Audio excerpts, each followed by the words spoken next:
नमस्कार मित्रांनो, जय जिजाऊ, जय शिवराय, जय शंभूराजे. मित्रांनो, कोणतंही क्षेत्र हे कमी नसतं. ज्या क्षेत्रामध्ये आपण उतरू त्या क्षेत्रामध्ये सर्वस्व वाहून घेण्याची शक्ती आपल्यात पाहिजे. त्या क्षेत्राला आपण एक नवी दिशा देऊ शकतो. त्या क्षेत्राला आपल्यामुळं नवी ओळख निर्माण होऊ शकते. असं काहीतरी केलं पाहिजे. शेती या क्षेत्राला कमी लेखून चालणार नाही. आज शेतीला आपल्याला आधुनिक तंत्रज्ञानाच्या माध्यमातून चांगले दिवस आणायचे आहेत आणि त्यासाठी युवा पिढीनं प्रत्येकानं सज्ज होण्याची गरज आहे आज. आणि त्यासाठी आपण प्रत्येकानं संकल्प करूया.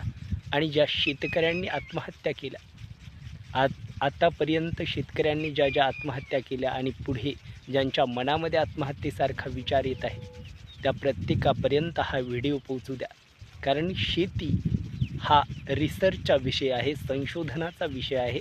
शेतीच्या माध्यमातून आपण उद्योगपती होऊ शकतो. शेतीच्या माध्यमातून आपण 7 समुद्रापार जाऊ शकतो. पण पहिल्यांदा विचारातून आपण श्रीमंत व्हायला पाहिजे. विचारातून श्रीमंत झाल्याच्या नंतर आपण काहीही करू शकतो. Anything is possible.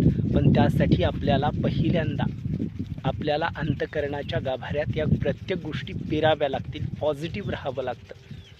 आता निसर्गाच्या विरुद्धचा संघर्ष आज आपण पाहतो. सोयाबीन